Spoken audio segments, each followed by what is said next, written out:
दुनिया का best bowling attack है। फिर हमारे पास बाबर आजम जैसे स्टार बैट्समैन मौजूद हैं। गालिबन 16 तारीख को हमारी टीम वापस आ रही है। हमें डोमेस्टिक क्रिकेट जो है इस पे बहुत कड़ी नजर और इस पे बहुत मेहनत करने की जरूरत है। हमारे अंदर ग्राउंड्स की बहुत कमी है। बोगस क्लब्स के लिए आपको वोट चाहिए होते हैं, वोट्स के लिए आपको पोजीशन मिल जाती है, और ये जो इंफ्रास्ट्रक्चर है इसको आपने बिल्कुल चेंज करना है। तो सिलेक्टर्स के अंदर इतनी इंटेलिजेंस होनी चाहिए कि भाई आप ऐसे लड़के सिलेक्ट करो जिनका पोटेंशियल हो। सिलेक्शन कमेटी के मामलात भी जो हैं वो ट्रांसपेरेंट होने चाहिए। भाई अगर जिसने कोई 1000 रन कर गया या 600-700 रन कर गया, उसको इग्नोर करके दूसरे को खिलाओगे तो मेरिट तो खत्म हो गया ना। ये अस्सलाम वालेकुम नाजरीन, आप देख रहे हैं प्रोग्राम टॉप स्टोरी और मैं हूं आपका होस्ट मुबशर बुखारी और हमारे साथ हैं पीजे मीर। और आज हम दोबारा डिस्कस करेंगे क्रिकेट और क्रिकेट की तबाही।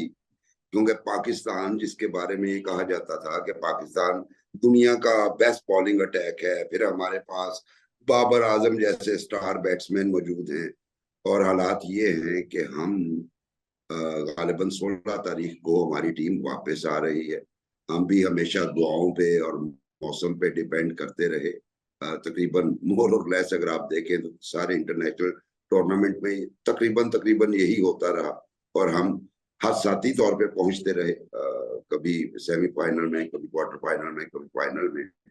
तो अब इस दफे हमारी दुआएं भी कारगर नहीं हुई। और यकीनन अमेरिका के साथ भी अल्लाह है, क्योंकि अल्लाह ने ही तमाम दुनिया को पैदा किया, बनाया, तख्लीक किया।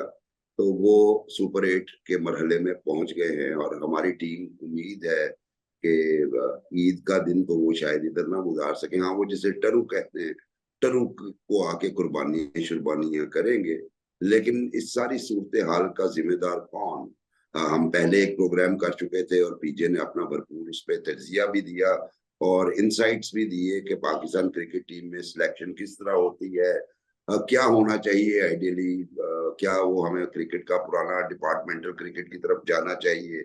और आगे हमारे जो चेयरमैन पीसीबी हैं, जिनके बहुत ओवरबर्डन है वो, मसलन वो इंटीरियर मिनिस्टर हैं, उसके बाद वो अपने एक एम्पायर चलाते हैं न्यूज चैनल्स की, जिसकी देखभाल भी उन्होंने करनी होती है। साथ में वो पीसीबी के मामलात भी देख रहे हैं। तो उनका ये फरमाना है कि पहले एक माइनर सर्जरी की, वो जिस तरह माइनर सर्जरी का इशारा कर रहे थे, वो एक बेचारे आजम खान को बाहर बिठा के माइनर सर्जरी की। लेकिन अब काम नहीं चला तो उन्होंने कहा काम नहीं चलेगा तो मेजर सर्जरी करेंगे। तो पीजे से हम पूछते हैं कि ये मेजर सर्जरी क्या है। वैसे पीजे, मेरा ख्याल है कि मेजर सर्जरी का जो स्टार्ट है ना, वो चेयरमैन के अपने ऑफिस से ही होना चाहिए। और मैं तो ये कहूंगा कि मोहसिन नकवी साहब को, चूंकि वो भाई हैं और हमने पिछली दफे भी उन्हें बरादराना मशवरा दिया, आपने मुशफिकाना मशवरा दिया और साथ में आपकी एक्सपर्ट ओपिनियन थी। दोबारा मेरा बरादराना मशवरा तो ये है कि वो इंटीरियर अफेयर्स के मामला पे फोकस करें और पीसीबी उनके लिए कोई अच्छी नेकनामी का बायस नहीं बन रहा। और जो चीज नेकनामी का बायस ना बन रही हो बल्कि बदनामी कर रही हो, उसको छोड़ देना चाहिए। जी पीजे। देखिए जी, सबसे पहले जब सर्जरी की बात करते हैं मोहसिन, तो आपको चाहिए था पहले इसको आप डायग्नोज तो करें सर्जरी को। ये तो जब ज्यादा डैमेज हो गया तो अब कह रहे हैं सर्जरी करनी है। बिल्कुल सर्जरी की जरूरत है, मैं बिल्कुल इत्तेफाक करता हूं उनके साथ। लेकिन ये फिर पेशेंट्स को, ऐसे पेशेंट्स को ले जाना नहीं ना चाहिए था जिनकी सर्जरी चाहिए। ऐसे पेशेंट्स को तो घर पे छोड़ के जाना चाहिए था। तो मैं समझता हूँ कि मोहसिन एक बैड एडवाइस के विक्टिम है, और इस बैड एडवाइस के तहत पाकिस्तान को बहुत बड़ा नुकसान हुआ है। आपने बिल्कुल सही कहा, यहाँ फेवरेटिज्म जो होती है, ये फेवरेटिज्म ही हमें लेकर डूब गई है इसके अंदर। क्योंकि देखो, फेवरेटिज्म जो है वो एक लेवल तक चली जाती है। और मैं आपको एक एग्जांपल देता हूँ, एक लाइट हार्टेड एक एग्जांपल देता हूँ। आप जानते हैं ना बुल क्या होता है? बुल, ये जो इसको गैंडा कहते हैं, ये बुल। और एक था, एक ऑस्ट्रिच। तो ये दोनों जी। एक उसके अंदर थे, पेन के अंदर। तो ऑस्ट्रिच ने कहा, तुम क्या करते हो? उसने कहा, मैं बताऊंगा तुम्हें मैं क्या करता हूँ। उसने कहा कि आप क्या करते हो? उसने कहा, मैं भी आपको बताऊंगी, लेकिन पहले बताने से पहले आपने मुझे बताना है कि मैंने वो सबसे बड़ी टहनी के ऊपर जाना है। तो उसने कहा अच्छा। उसने कहा, आप मेरा डंक खा लो, तो जब आप मेरा डंक खा लोगे आप ऊपर चले जाओगे। तो उसने वाकई ये किया कि डंक खा लिया और पहली टहनी पे चढ़ गई मुबशर। अगले दिन उसने कहा नहीं नहीं मैंने और ऊपर जाना है। तो उसने कहा मेरा डंक और खाओ। उसने और डंक खा लिया और वाकई मुबशर वो दूसरी टहनी पे चढ़ गई ऑस्ट्रिच। जब उसने कहा कि मैंने बिल्कुल अप टॉप जाना है, तो अप टॉप जब उसने कहा कि फिर तो तुम्हें 2 दिन मेरा डंक खाना पड़ेगा। तो वो 2 दिन उसने डंक खाया उसका, और वाकई मुबशर वो बिल्कुल टॉप टहनी पे चढ़ गई। जब वो टॉप टहनी पे चढ़ गई तो एक किसान था कहीं दूर, उसने ऊपर देखा, उसने उसको गोली मार दी। तो इसकी तो moral of the story is कि ये cow dung can take you so so high and in the end you always come down. तो इसको मैं लफ्ज इस्तेमाल नहीं करना चाहता, जो आप समझते हैं आपको पता ही है। तो ये आप इतना ऊपर नहीं जाते हैं जब तक आपको पता ना हो। So at the end of the day I think इसकी बिल्कुल रिस्ट्रक्चरिंग हमें चाहिए, इसको रिफॉर्मेशन चाहिए, और साथ साथ हमें डोमेस्टिक क्रिकेट जो है इस पे बहुत कड़ी नजर और इस पे बहुत मेहनत करने की जरूरत है। हमारे अंदर ग्राउंड्स की बहुत कमी है। ये जो पिछली हुकूमत आई थी इसने बड़ा अच्छा काम कर रही थी, ये वाली नहीं, ये शहबाज वाली नहीं, इससे पहले वाली, जिसमें हनीफ अब्बासी और जहीर अब्बास लगे हुए थे, और ये ग्राउंड्स को इम्प्रोवाइज कर रहे थे, और ये ग्राउंड्स को इम्प्रोवाइज करके लोगों को दे रहे थे ताकि और आपके पास प्लेइंग फील्ड्स पंजाब में आए। बट अनफॉर्चुनेटली वो जो पिछले से पिछली गवर्नमेंट है वो चली गई, तो ये प्रोजेक्ट नीचे रह गया। ये प्रोजेक्ट है, इसको हमें दोबारा रिवाइव करना है। क्रिकेट को आपने इम्प्रोवाइज करना है। क्रिकेट इक्विपमेंट एक आम आदमी बच्चा नहीं खरीद सकता है यार। जो 25-30 हजार रुपया वाला एक आदमी है या एक फैमिली है, वो क्या बैट भी नहीं खरीद सकते वो तो अपनी तनख्वाह से, लेट अलोन क्रिकेट बॉल। तो आपको इसके अंदर जो क्लब्स हैं इसको सब्सिडाइज करो, इनको फंड्स दो, इनको किट्स दो, and then you will see कि आपका एक देखो, जब तक आपके पास हथियार नहीं होंगे काम करने के तो आप क्या करोगे। तो आपको चाहिए कि आप इन लोगों को हथियार प्रोवाइड करो, बैट्स, ग्लव्स, हर किस्म की जो सहूलियात है वो इनको दो, and that is the way आपका ग्रास रूट टर्न अराउंड करेगा। फिर इमरान ने, मेरा बड़ा अच्छा दोस्त है, भाई है, सबसे बड़ा ब्लंडर उसने किया है कि डोमेस्टिक ये जो डिपार्टमेंटल क्रिकेट है इसने खत्म कर दी। लोग रोडों पे आ गए, हर चीज आ गए। और मुझे तो पता चला मुबशर में, वो मिनिस्ट्री ऑफ इंटीरियर जा रहा था, तो बाहर एक लड़का खड़ा हुआ था, तो उसने मुझे रोक लिया, गार्ड था। तो मैंने कहा, कहते हैं सर आपने मुझे पहचाना? मैं कहा नहीं यार। कहते जी मैं भी फर्स्ट क्लास क्रिकेटर हूँ। मैं कहा रियली? तो मैं कहा यहाँ क्या? सर जॉब ही कोई नहीं मेरे पास। He was a guard. तो आप देखो कि जब लोग इस नौयत पे आ जाते हैं तो आपने रोजियां तो मार दी। तो अब Shahbaz Sharif as a prime minister, I don't know ये डिले किस चीज की कर रहे हैं। एक तो इनको क्रिकेट का पेटर्न होना नहीं चाहिए, ये पॉलिटिकल एक साइड है, इसको टोटली इंडिपेंडेंट रखो। You don't need a prime minister as a pattern. आप किसी अच्छे आदमी को पेटर्न रखो यार, जो कि philanthropist हो, somebody who can help, who can contribute towards sports, आप उसको रखो। क्योंकि जब आप पॉलिटिकल सर्कल्स के अंदर अपने आप को धकेलने की कोशिश करते हो, फिर क्या होता है कि आप क्रिकेट को भी पोलिटिसाइज कर देते हो, जो कि हमारी क्रिकेट हो गई भी है। तो इस लिहाज से बड़ी हमें रिफॉर्म्स चाहिए। अल्लाह करे ये रिफॉर्म्स लेके आए। अगर नहीं लेके आएंगे तो मुबशर फिर अगले वर्ल्ड कप के बाद भी आप और मैं यही बातें करते रहेंगे। आपने पीजे बड़ा अच्छी आपने पॉइंट आउट किया कि हमारी डिपार्टमेंटल क्रिकेट, और मुझे याद है कि 78 की बात है, मैं बिल्कुल छोटा सा था, यानी 9 साल का।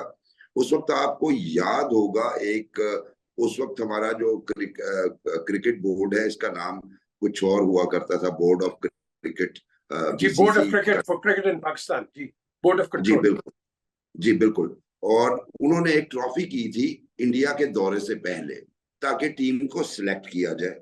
और मुझे याद है कि वो डिपार्टमेंटल क्रिकेट इतनी स्ट्रांग थी कि पीआईए का और नेशनल बैंक का मैच था कजाफी स्टेडियम में, और जैम पैक था कजाफी स्टेडियम वो मैच देखने के लिए, क्योंकि उसमें स्टार्स खेल रहे थे, लाइक पीआईए की जानिब से जहीर अब्बास, माजिद खान, इवन इमरान खान, राशिद खान, हमारे फास्ट बॉलर एक हुआ करते थे, वसीम बारी पीआईए की जानिब से खेलते थे। नेशनल बैंक की टीम भी बहुत बड़ी थी, हबीब बैंक की टीम भी बहुत बड़ी थी।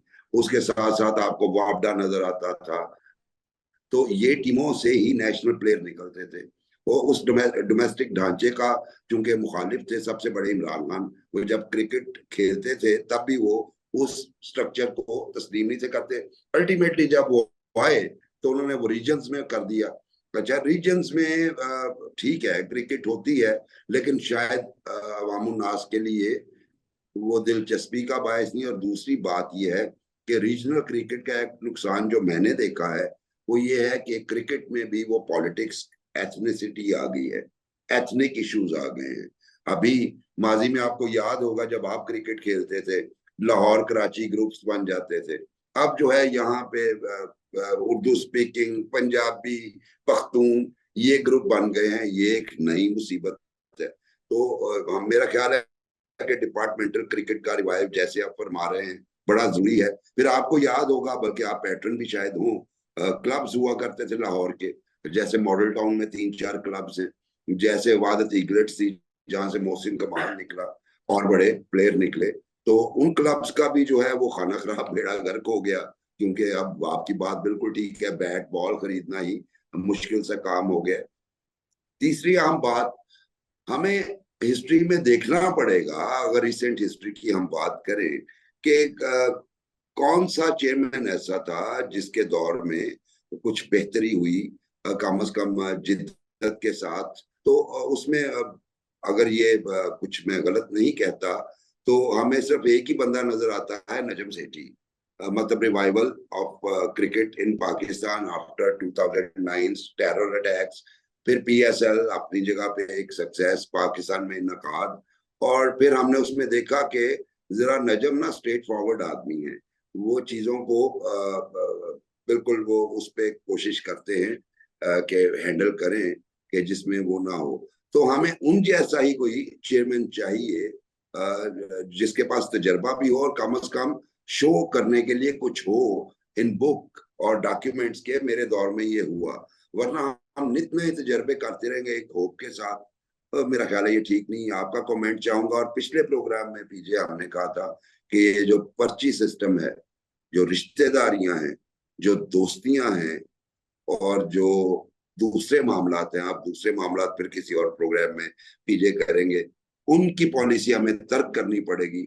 वरना हम इसी तरह ही हमारी कौम जो है मायूस होती रहेगी। जी बिल्कुल सही है और इसका जो रूट कॉज है वो है आपकी डोमेस्टिक क्रिकेट।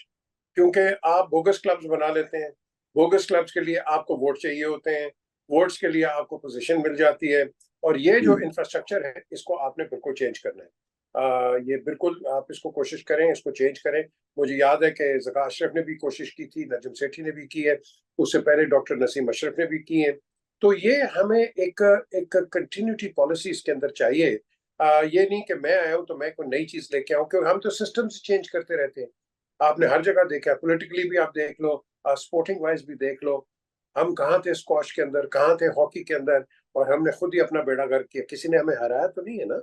और ये क्रिकेट की भी आप बात कर लो, हम अपने खुद कसूरवार हैं कि अपने सिस्टम्स को हम नर्चर नहीं करते, पर नर्चर करते हैं फिर उसको कंटेमिनेट कर देते हैं। जब कंटेमिनेशन आ जाती है in the form of favouritism और पर्ची सिस्टम एंड ऑल दैट, तो फिर हमारा एक्सपोजर जो है, ये जिस तरह यूएसए के खिलाफ हो गया या इंडिया के खिलाफ अभी हो गया, तो ये एक एक्सपोजर आपका हो ही जाता है। तो मैं समझता हूँ कि ये, मैं तो अभी भी एक शो में था, मैं कह रहा था ये इस टीम से बेहतर टीम हम सिलेक्ट कर सकते थे, लेकिन हम बिल्कुल नामों के पीछे जाते हैं। नाम्स आर गॉन। दुनिया के अंदर बिल्कुल। बड़ा बड़ा नाम आया है, लेकिन जो परफॉर्म नहीं करता उसको साइड पे आप कर देते हो। लेकिन हम नामों को अटैच करते थे। एक बंदे ने 100 किया 10 मैच, वो वैसे खेल गया एक 100 के ऊपर। आपको चाहिए कंसिस्टेंसी। गैरी सोबर्स के वर्ड्स के अंदर, जो मुझे लड़का 40 45 रन हर मैच में दे देगा ना, वो मेरे लिए ज्यादा जरूरी है, राधा कि एक लड़का है वो 10 मैच के अंदर 100 कर जाए और मैं 10वें मैच में 100 कर जाए और उसको मैं खिलाता रहूं। नो, बिल्कुल यू वांट कंसिस्टेंसी। तो बिल्कुल। कंसिस्टेंसी जब आपके अंदर नहीं आएगी, and that depends on your selectors. तो सिलेक्टर्स के अंदर इतनी इंटेलिजेंस होनी चाहिए कि भाई आप ऐसे लड़के सिलेक्ट करो जिनका पोटेंशियल हो। आप नाम को देखते हो, नाम बिल्कुल, बेशक नाम को हमने कह दिया अच्छे नाम, लेकिन नाम जो है कई दफा आउट ऑफ फॉर्म हो जाते हैं, आप उनको चेंज कर दो उनको। इंग्लिश काउंटी क्रिकेट में ये होता है कि जब आप फर्स्ट 11 में नहीं परफॉर्म कर रहे, वो आपको सेकंड 11 में खिलाते हैं, और आप खेलते हैं सेकंड 11 में। और सेकंड 11 की क्रिकेट बहुत अच्छी होती है, बहुत टफ होती है। तो मैंने बड़े बड़े लड़कों के साथ वहां खेला हुआ है। तो वहां क्या होता है, वो फॉर्म में वापस आ जाते हैं back into the first team. हमारा ये नहीं है, क्योंकि हमारा वो सिस्टम नहीं है और हमारी फर्स्ट क्लास का स्ट्रक्चर नहीं है, और लड़का यहाँ खेलना नहीं चाहता फर्स्ट क्लास। आपने इनको जबरदस्ती फर्स्ट क्लास की इंपॉर्टेंस देनी है। तो जब आप फर्स्ट क्लास की इंपॉर्टेंस दोगे, ये वही लड़कों के साथ खेलेंगे जो पोटेंशियली आगे जाके पाकिस्तान को रिप्रेजेंट भी करेंगे। लेकिन हमने वो सोच रखी नहीं है ना, हमने खेलनी है तो टॉप क्रिकेट खेलनी है, लेकिन लो क्रिकेट नहीं खेलनी। तो इसके अंदर I think we need to be restructuring ourselves. और इसमें ही आपने चूंकि सिलेक्शन कमेटी के मामलात का जिक्र किया, सिलेक्शन कमेटी के मामलात भी जो हैं वो ट्रांसपेरेंट होने चाहिए। हमारी अनफॉर्चुनेटली सिलेक्शन कमेटी की अगर आप फॉर्मेशन देखें, उस पर भी काफी लोग एतराज करते हैं। मतलब उन लोगों के अपना जो हमने मिसालें दी कि 15 मैचेस के बाद एक परफॉर्मेंस वाले लोग जो हैं वो कमेटीज में हैं या बिल्कुल नॉन प्रोफेशनल आ जाए। मुबशर आपको एक बात बताऊं, मुबशर एक चीज आपको बताओ, जब आप सिलेक्शन कमेटी बनाते हैं ये किस बेसिस पे बनाते हैं? आपकी जो डोमेस्टिक परफॉर्मेंसेस होती है, आपने देखना है कि सबसे अच्छे रन किसने किए हैं, आउट किसने किए हैं, आपने उनको देखना है। ये आपका मेरिट सिलेक्शन कमेटी का यही हो जाएगा। भाई अगर जिसने कोई 1000 रन कर गया या 600-700 रन कर गया, उसको इग्नोर करके दूसरे को खिलाओगे तो मेरिट तो खत्म हो गया ना यहाँ। या जिसने आउट किए हैं आप उसको नहीं खिलाओगे, तो मुझे बताओ उसको फर्स्ट क्लास खेलने का तो क्या बनता है? पीजे, आप चूंकि मेरे साथ प्रोग्राम में हैं, वरना मैं अगर ये चलिए किसी और प्रोग्राम में कि आपको भी इन मामलात में इन्वॉल्व करना चाहिए। एक बंदा स्टार क्रिकेटर रहा हो, क्रिकेट के ढांचों से लेके क्रिकेट खेलने की टेक्निक को जानता हो, उससे आइडियल बंदा हमें नहीं मिल सकता। और आपको और आप जैसे कई जो हैं क्रिकेट लविंग लोग जिनको एक्सपीरियंस भी है जाती तौर पे खेलने का, अब वो लोग बैठ के मेरे साथ, यानी हम एक प्रोग्राम में कमेंट्री कर रहे हैं, सॉल्यूशन दे रहे हैं, तो यही अगर आप टेबल पे बैठे हो तो आप मेरा ख्याल है कि बेटर सॉल्यूशंस दे सकते हैं और उनको इम्प्लीमेंट भी करवा सकते हैं। तो ये प्रोग्राम जो है लम्हा फिक्रिया एक ये दावत फिक्र थी हमारे जो डिसीजन मेकर्स हैं, और खसूसी तौर पे प्राइम मिनिस्टर ऑफ पाकिस्तान या मैं कहूँगा प्रेसिडेंट PMLN मियां नवाज शरीफ, क्योंकि उन्हें खुद भी क्रिकेट से बड़ी मोहब्बत है, पीजे के साथ खेलते भी रहे हैं, कि अब मौका आ गया है कि हम जो हैं वो अगर हमने चीजें ठीक करनी है तो हमें कम से कम मेरिट और विजडम दोनों को मिक्स करके चलना होगा। वरना हम इसी तरह ही डिस्कस करते रहेंगे, नए नए तजुर्बात करके नाकामियों को समेटते रहेंगे और कौम मायूस होती रहेगी। आज का प्रोग्राम मेरा ख्याल है काफी है, इतना ही पीजे। और नाजरीन अपना फीडबैक जरूर दीजिएगा, क्योंकि हमने ये बातें जो हैं वो करते रहना है, क्योंकि एक सहाफी का फर्ज है कि वो वॉचडॉग भी होता है, और एक मुफक्कर जो है वो प्रॉब्लम को आइडेंटिफाई करता है, सोल्यूशन भी देता है। तो पीजे ने आइडेंटिफाई भी किया, सोल्यूशन भी दिया, ये आपके सामने है। अगले प्रोग्राम तक के लिए मुझे और पीजे मीर को इजाजत दीजिए। अल्लाह हाफिज।